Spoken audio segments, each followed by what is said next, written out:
خداوند کے زندہ اور جلالی نام میں آپ سب کو سلام۔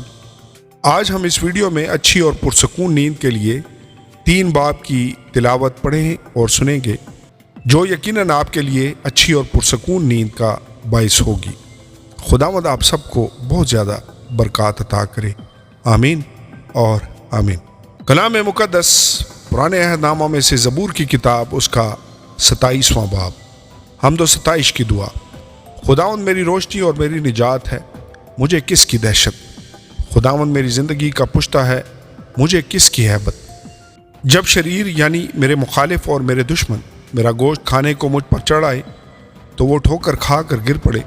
خواہ میرے خلاف لشکر خیمہ زن ہو، میرا دل نہیں ڈرے گا۔ خواہ میرے مقابلہ میں جنگ برپا ہو تو بھی میں خاطر جمع رکھوں گا۔ میں نے خداوند سے ایک درخواست کی ہے، میں اسی کا طالب رہوں گا کہ میں عمر بھر خداوند کے گھر میں رہوں، تاکہ خداوند کے جمال کو دیکھوں اور اس کی ہیکل میں استفسار کیا کروں۔ کیونکہ مصیبت کے دن وہ مجھے اپنے شامیانہ میں پوشیدہ رکھے گا، وہ مجھے اپنے خیمہ کے پردہ میں چھپا لے گا، وہ مجھے چٹان پر چڑھا دے گا۔ اب میں اپنے چاروں طرف کے دشمنوں پر سرفراز کیا جاؤں گا۔ میں اس کے خیمہ میں خوشی کی قربانیاں گزرانوں گا، میں گاؤں گا، میں خداوند کی مدح سرائی کروں گا۔ اے خداوند میری آواز سن، میں پکارتا ہوں، مجھ پر رحم کر اور مجھے جواب دے۔ جب تو نے فرمایا کہ میرے دیدار کے طالب ہو تو میرے دل نے تجھ سے کہا، اے خداوند میں تیرے دیدار کا طالب رہوں گا، مجھ سے روپوش نہ ہو، اپنے بندہ کو قہر سے نہ نکال۔ تو میرا مددگار رہا ہے، نہ مجھے ترک کر، نہ مجھے چھوڑ۔ اے میرے نجات دینے والے خدا، جب میرا باپ اور میری ماں مجھے چھوڑ دیں تو خداوند مجھے سنبھال لے گا۔ اے خداوند مجھے اپنی راہ بتا اور میرے دشمنوں کے سبب سے مجھے ہموار راستہ پر چلا۔ مجھے میرے مخالفوں کی مرضی پر نہ چھوڑ، کیونکہ جھوٹے گواہ اور بے رحمی سے پھٹکارنے والے میرے خلاف اٹھے ہیں۔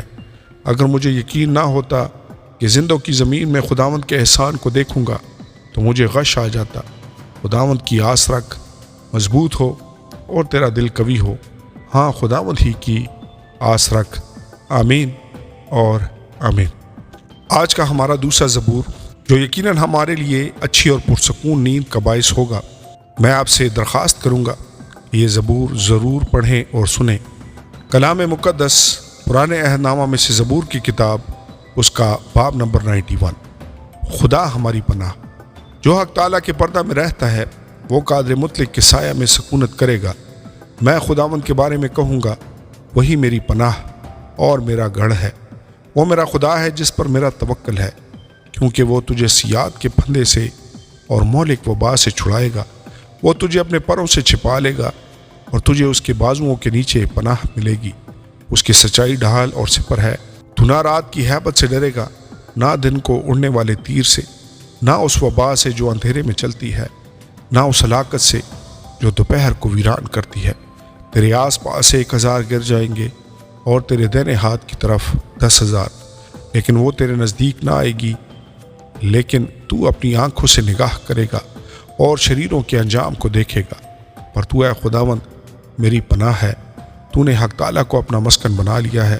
تجھ پر کوئی آفت نہیں آئے گی اور کوئی وبا تیرے خیمہ کے نزدیک نہ پہنچے گی، کیونکہ وہ تیری بابت اپنے فرشتوں کو حکم دے گا کہ تیری سب راہوں میں تیری حفاظت کرے۔ وہ تجھے اپنے ہاتھوں پر اٹھا لیں گے تاکہ ایسا نہ ہو کہ تیرے پاؤں کو پتھر سے ٹھیس لگے۔ تو شیر بابر و افعی کو روندے گا، تو جوان شیر اور اژدہا کو پامال کرے گا۔ چونکہ اس نے مجھ سے دل لگایا ہے، اس لیے میں اسے چھڑاؤں گا، میں اسے سرفراز کروں گا، کیونکہ اس نے میرا نام پہچانا ہے۔ وہ مجھے پکارے گا اور میں اسے جواب دوں گا۔ میں مصیبت میں اس کے ساتھ رہوں گا، میں اسے چھڑاؤں گا اور عزت بخشوں گا۔ میں اسے عمر کی درازی سے آسودہ کروں گا اور اپنی نجات اسے دکھاؤں گا، آمین اور آمین۔ کلام مقدس میں سے ہمارا آج کا تیسرا زبور جو یقیناً آپ کے لیے اچھی اور پرسکون نیند کا باعث ہوگا۔ کلام مقدس پرانے عہد نامہ میں سے زبور کی کتاب، اس کا 23واں باب۔ خداوند ہمارا چوپان۔ خداوند میرا چوپان ہے، مجھے کمی نہ ہوگی۔ وہ مجھے ہری ہری چراگاہوں میں بٹھاتا ہے، وہ مجھے راحت کے چشموں کے پاس لے جاتا ہے، وہ میری جان کو بحال کرتا ہے، وہ مجھے اپنے نام کی خاطر صداقت کی راہوں پر لے چلتا ہے۔ بلکہ خواہ موت کے سایہ کی وادی میں سے میرا گزر ہو، میں کسی بلا سے نہیں ڈروں گا، کیونکہ تو میرے ساتھ ہے۔ تیرے عصا اور تیری لاٹھی سے مجھے تسلی ہے۔ تو میرے دشمنوں کے روبرو میرے آگے دسترخوان بچھاتا ہے۔ تو نے میرے سر پر تیل ملا ہے، میرا پیالہ لبریز ہوتا ہے۔ یقیناً بھلائی اور رحمت عمر بھر میرے ساتھ ساتھ رہیں گی، اور میں ہمیشہ خداوند کے گھر میں سکونت کروں گا۔ آمین اور آمین۔